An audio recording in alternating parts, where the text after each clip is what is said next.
আচ্ছা, প্রোগ্রামিং করতে গিয়ে এমনটা তো প্রায়ই হয়, তাই না? একই লজিক, একই কাজ, কিন্তু বারবার লিখতে হচ্ছে। শুধু ডেটা টাইপটা আলাদা বলে।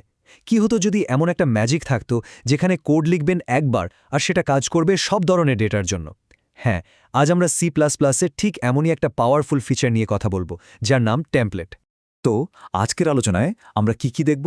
প্রথমে আমরা কোড ডুপ্লিকেশনের এই কমন কিন্তু বেশ বিরক্তিকর সমস্যাটা নিয়ে কথা বলবো। এরপর দেখব জেনেরিক প্রোগ্রামিং কিভাবে এর একটা দারুণ সমাধান দেয়। আর তারপর আমরা সরাসরি ফাংশন আর ক্লাস টেমপ্লেট বানানো শিখব। সবশেষে একটা রিয়েল লাইফ উদাহরণ দিয়ে দেখব যে এই টুলের আসল ক্ষমতাটা ঠিক কোথায়। একবার শুধু ভাবুন তো, বাম দিকে এই যে দেখুন, একই কোড বারবার লিখে কেমন একটা জট পাকিয়ে গেছে, তাই না? আর ডান দিকে একদম ক্লিন, সহজ একটা কোড। কি হতো যদি এই সব জট পাকানো কোডকে ডান দিকের মতো এরকম একটা সিঙ্গল পাওয়ারফুল কোডে বদলে ফেলা যেত? ঠিক এটাই হলো C++ টেমপ্লেটের জাদু। এটা শুধু কোড কমায় না, বরং পুরো কোডটাকেই অনেক বেশি গোছানো আর শক্তিশালী করে তোলে। আসলে কোড ডুপ্লিকেশনকে প্রোগ্রামিংয়ের একটা বড় শত্রু বললেও ভুল হবে না। ভাবুন তো, একই লজিক, শুধু ডেটা টাইপ আলাদা হওয়ার কারণে বারবার লিখতে হচ্ছে। এতে কোড তো শুধু বড়ই হয় না, এটা ম্যানেজ করাও দিন দিন কঠিন হয়ে যায়। আর ভুল হওয়ার চান্স সে তো বাড়তেই থাকে। টেমপ্লেট ঠিক এই সমস্যাটার বিরুদ্ধেই আমাদের সবচেয়ে বড় অস্ত্র। এই কোডটার দিকে একবার তাকান। কাজটা কিন্তু খুবই সাধারণ, শুধু দুটো সংখ্যা যোগ করা। কিন্তু এর জন্য দেখুন, ইন্টের জন্য একটা, ফ্লোটের জন্য আরেকটা, আবার ডাবলের জন্য আলাদা ফাংশন লিখতে হয়েছে। এটা যে শুধু বাড়তি খাটুনি তা কিন্তু নয়। ধরুন কোনো একটা ফাংশনে ছোট্ট একটা বদল আনতে হলো, তখন কিন্তু বাকি সবগুলোতেও গিয়ে একই বদল করতে হবে। আর এখানে এই ভুল হওয়ার সম্ভাবনাটা অনেক বেড়ে যায়। তাহলে এই যে বারবার একই কোড লেখার চক্র, এখান থেকে বের হবার উপায়টা কি? সমাধানটা হলো প্রোগ্রামিংয়ের একটা নতুন অ্যাপ্রোচ বা দর্শনকে আপন করে নেওয়া। আর এর নাম হলো জেনেরিক প্রোগ্রামিং। এটা শুধু কোনো টেকনিক নয়, এর মূল মন্ত্রটাই হলো একবার লেখো, সবখানে ব্যবহার করো। মানে জেনেরিক প্রোগ্রামিংয়ের মূল আইডিয়াটাই হলো এমন কোড লেখা যা কোনো একটা নির্দিষ্ট ডেটা টাইপের উপর নির্ভর করে না। ব্যাপারটা অনেকটা একটা মাস্টার কির মতো, যা দিয়ে যে কোনো তালা খোলা যায়। ঠিক সেভাবেই আমরা এমন ফ্লেক্সিবল অ্যালগরিদম বানাই যা সংখ্যা, টেক্সট বা অন্য যে কোনো ধরনের ডেটার জন্য একইভাবে কাজ করবে। আর এই অ্যাপ্রোচটা নিলে কি সুবিধা পাওয়া যায়? প্রথমত, কোড রিইউজেবিলিটি বেড়ে যায় বহুগুণে, মানে কোড ডুপ্লিকেশন প্রায় খাতাম। দ্বিতীয়ত, এটা টাইপ সেফ, মানে ভুল ডেটা টাইপ ব্যবহারের ঝুঁকি কমে যায়। আর সব মিলিয়ে কোড মেনটেন করাটা যে কি পরিমাণ সহজ হয়ে যায় তা বলার মতো না। ডিজাইনেও একটা দারুণ ফ্লেক্সিবিলিটি চলে আসে। আর C++-এ জেনেরিক প্রোগ্রামিংয়ের এই দারুণ কনসেপ্টটাকে বাস্তবে রূপ দেওয়া হয় একটাই জিনিস দিয়ে, আর সেটা হলো টেমপ্লেট। টেমপ্লেটই হলো সেই টুল যা এই ফিলোসফিটাকে আসল কোডে পরিণত করে। তো থিওরি তো অনেক হলো, চলুন এবার সরাসরি প্র্যাকটিসে নামা যাক। আমাদের প্রথম টুল হলো ফাংশন টেমপ্লেট।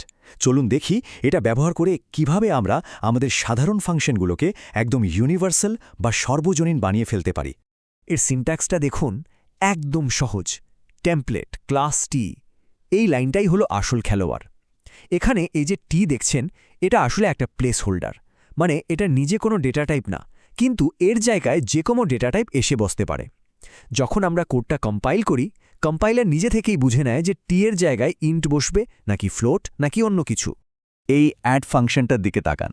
দেখুন, কোড লেখা হয়েছে কিন্তু একবারই, অথচ এটাই ইন্টিজার, ডাবল, ফ্লোট সবকিছু একদম পারফেক্টলি যোগ করে দিচ্ছে, কোনো রকম পরিবর্তন ছাড়াই। এটাই হলো টেমপ্লেটের আসল পাওয়ার। আচ্ছা, একটা প্রশ্ন তো আসতেই পারে, তাই না? যদি এমন কোনো ফাংশন দরকার হয় যেখানে একই সাথে দুটো ভিন্ন ডেটা টাইপ নিয়ে কাজ করতে হবে, তখন কি হবে? টেমপ্লেট কি সেটাও সামলাতে পারে? উত্তর হলো হ্যাঁ, অবশ্যই পারে। এই ডিসপ্লে ফাংশনটা দেখুন, এখানে কিন্তু T1 আর T2 নামে দুটো আলাদা জেনেরিক টাইপ ব্যবহার করা হয়েছে। এর মানে হলো টেমপ্লেটগুলো আসলেই অনেক ফ্লেক্সিবল।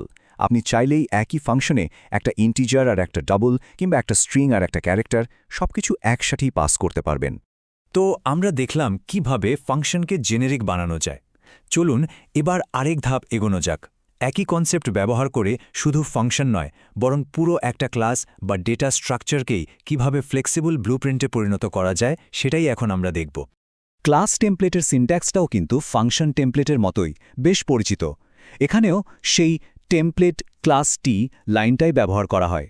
এর ফলে আমরা ক্লাসের ভেতরের ভেরিয়েবলগুলোকে একটা জেনেরিক টাইপ হিসেবে ডিক্লেয়ার করতে পারি, আর এতেই পুরো ক্লাসটা যে কোনো ডেটা টাইপের জন্য রেডি হয়ে যায়।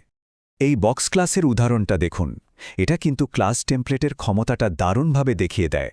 খেয়াল করে দেখুন, ক্লাসের ডেফিনেশন কিন্তু একটাই, অথচ সেই একটা ডেফিনেশন ব্যবহার করেই আমরা ইন্টিজারের জন্য, ডাবলের জন্য, এমনকি স্ট্রিংয়ের জন্য আলাদা আলাদা অবজেক্ট তৈরি করে ফেলেছি।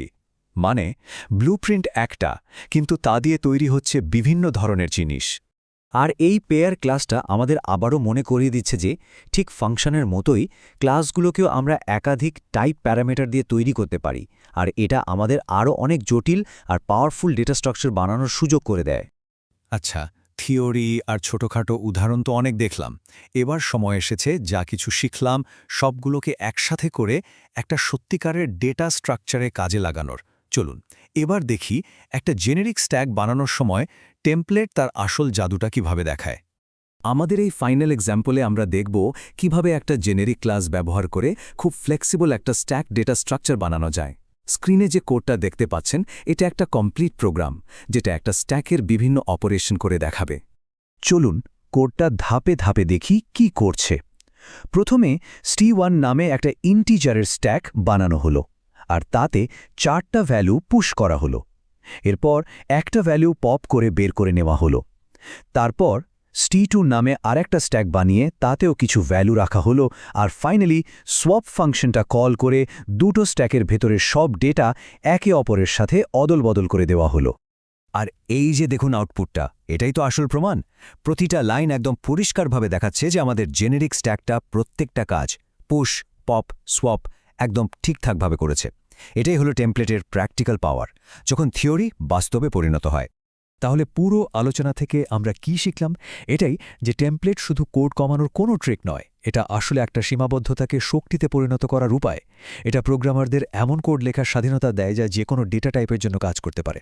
আসলে টেমপ্লেট একটা সাধারণ ব্লুপ্রিন্টকে অসীম সম্ভাবনার দরজা বানিয়ে দেয়। এখন প্রশ্ন হলো, এই পাওয়ারফুল টুলটা ব্যবহার করে এরপর নতুন কি তৈরি করা যায়?